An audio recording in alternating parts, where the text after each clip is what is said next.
Welcome back to the channel, Modeling Maestro here. I am finishing up the Hobbyboss A-6A in 1/48 scale. In the last video, I completed most of the decal application and the oil washes. Actually, that's not true. I still need to remove the dried oil wash from the landing gear. The landing gear have received a coat of gloss Tamiya X22 clear. I applied the oil wash with a soft brush. I find that the more turpenoid that is applied to the oils, the faster the wash dries. However, the pigment will be weaker and more likely to lift out of the crevices and panel lines. You will know when the oil wash is dry when it takes on a flat appearance. If it is still glossy, it's still wet. Once the wash is dried, I use Q-tips to gently remove the excess from the surfaces, leaving the remnants in the panel lines and other details. I also like to take a soft brush and move the oil wash around the gear, then once again remove excess material from dry Q-tips. After the wash has had more time to dry, the landing gear will receive a light coat of flat to reduce the sheen of the gloss, but not too much, since these typically stayed semi-gloss. Just a reminder, if you're enjoying this content, please leave a like, leave a comment, and subscribe. Thank you. The A-6A Intruder used Martin Baker GRU5 ejection seats, while the A-6E used GRU7 seats. There are some distinct differences between these two seats, so I decided I would need to purchase an aftermarket set. Through lots of searching, I was lucky enough to find this set from Hypersonic Models. The seats come with ejection handles and have molded on belts. I sprayed them with a coat of Tamiya primer, straight from the can, and I airbrushed a coat of flat black.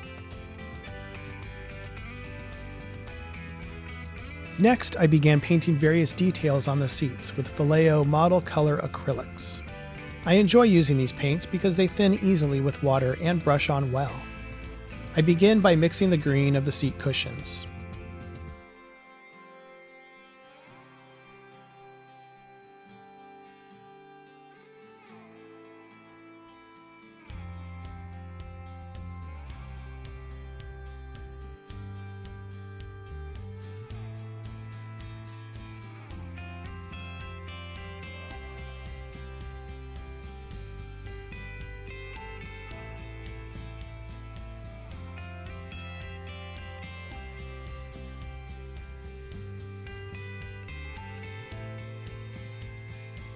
The all-black look of the seat frame required some light dry brushing to break up the monotony. For dry brushing, I tend to use the same artist oils I use for washes. This paint has a very slow drying time, so it's excellent for dry brushing. Just be sure to place the piece on something to hold, like I have here. Touching the oil paint too much will cause it to lift and move around. Next, I added an off-white color to the seat belts, but I decided to go with medium brown color instead. I found both of these colors in my references and decided to go with the color that I liked the best. Once the base coat colors are down, I like to add subtle highlights to straps and the cushion on the seats. I added a touch of yellow to the green and a touch of yellow to the bottom to get the shades lighter.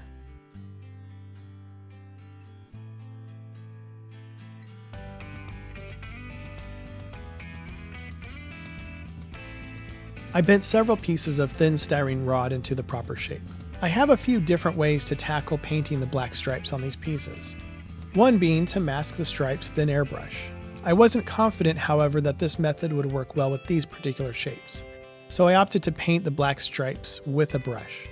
I added just a bit of black paint to the tip of the brush, then removed some excess and shaped the brush into a thin sliver by rubbing the brush against the clothespin I am using as a holder.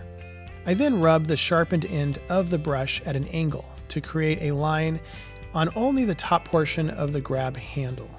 I repeat this process until I've added lines on the top all the way around.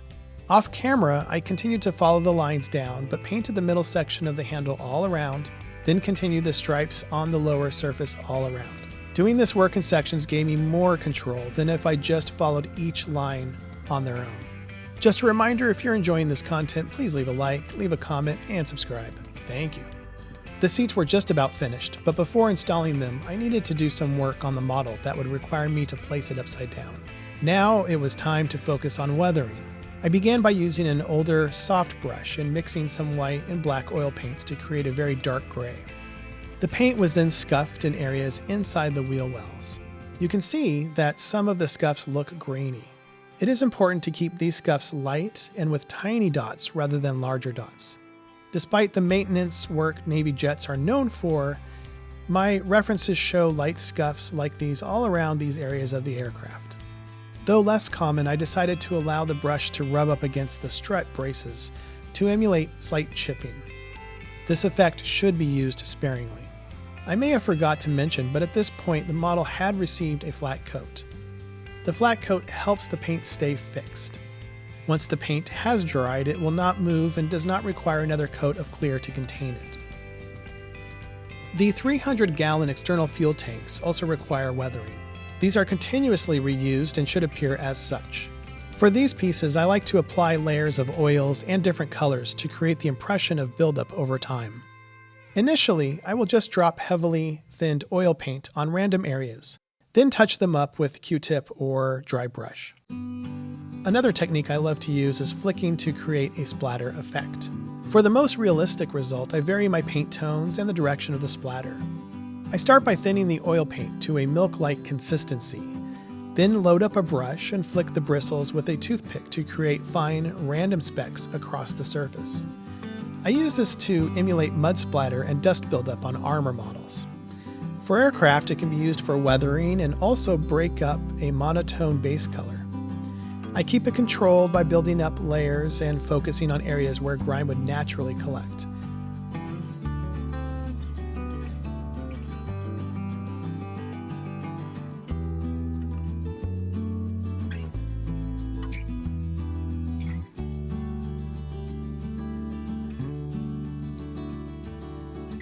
Next, I started weathering the top side of the model. To achieve this, I will continue to work with artist oils. I start by gently pressing a large worn brush into both burnt sienna and dark gray. I try not to blend the colors, but rather keep them separate. Then I scuff directly onto the walkways. I try to keep the direction of the brush in short but straight lines, imagining people walking to a specific area on the aircraft wing, then bending down, squatting, or kneeling to work. The process is continued and the material is built up with successively lighter colors. I use a Q-tip to help soften some of the material and make it look as if it were worn over time. Walkways on the top of Navy aircraft wings are reinforced non-slip areas designed to give ground crew and pilots safe footing during maintenance, inspections, and boarding. I always pay attention to these when modeling because they stand out visually.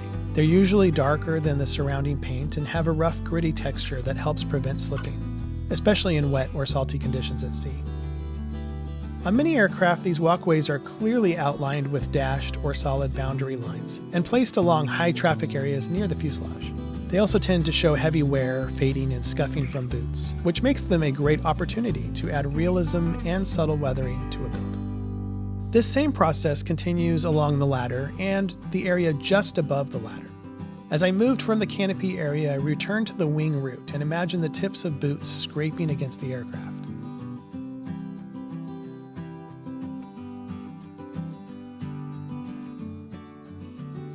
Just a reminder, if you're enjoying this content, please leave a like, leave a comment, and subscribe. Thank you.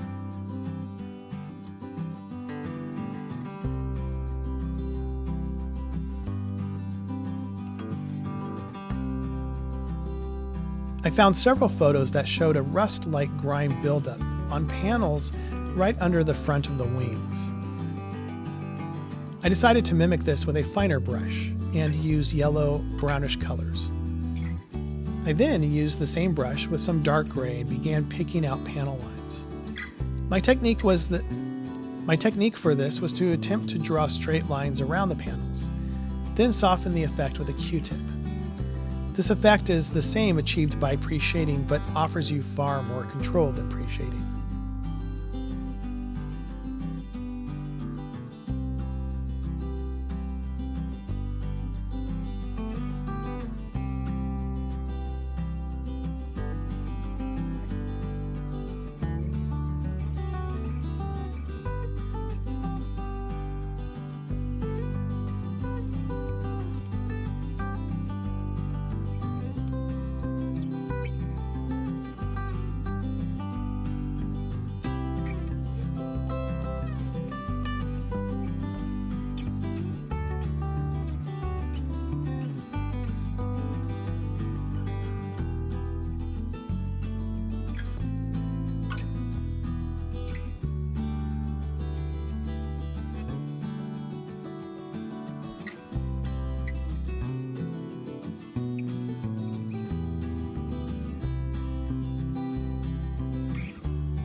Once that weathering work was completed, I attached the 2 external fuel tanks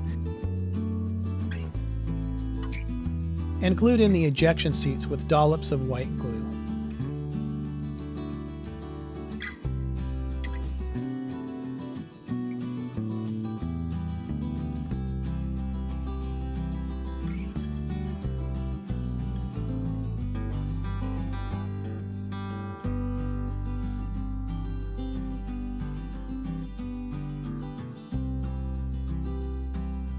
For tinting the windscreen, I like to use a green Pigma Micron 03 pen because it gives me a lot of control without the risk of pooling paint. The key is to soften the effect by gently blending with a clean, slightly damp brush. It's a simple technique, but it really helps bring the model to life. Navy aircraft windscreens are tinted primarily to reduce glare and protect the pilot's vision in extremely bright and reflective environments. Operating over open water means dealing with constant sunlight reflecting off the ocean surface. The slight tint, often with a green or gold hue, helps cut down that glare, improves contrast, and reduces eye strain. The Intruder has a white navigation light on the very tip of the tail. This is usually milky in appearance and is best depicted by using a drop of white glue. Just be careful to not touch it even after it is dried. The wingtips of the A-6A have 2 lights, one on the tip and another embedded in the center of each wing. This second light is triangular in shape. To depict both of these, I decided to mask their shape off, then spray each area with silver, let it dry, then with Tamiya Clear Red on the left and Tamiya Clear Blue on the starboard side. It is important to note that though the starboard side wing lights of aircraft are green when turned on, they appear blue when the aircraft is parked. Now it is time to attach the folded wings to the model. Tamiya Extra Thin was used to mate the pieces. It is important to ensure each of the hinges protruding from the wing roots line up well. Some dry fitting and reshaping was required in this area.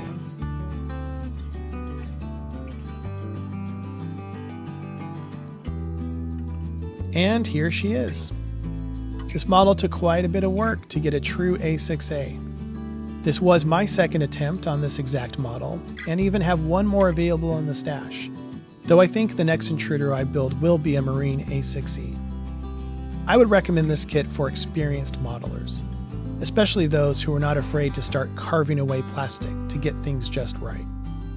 Well, that does it for this video. Thank you so much for watching.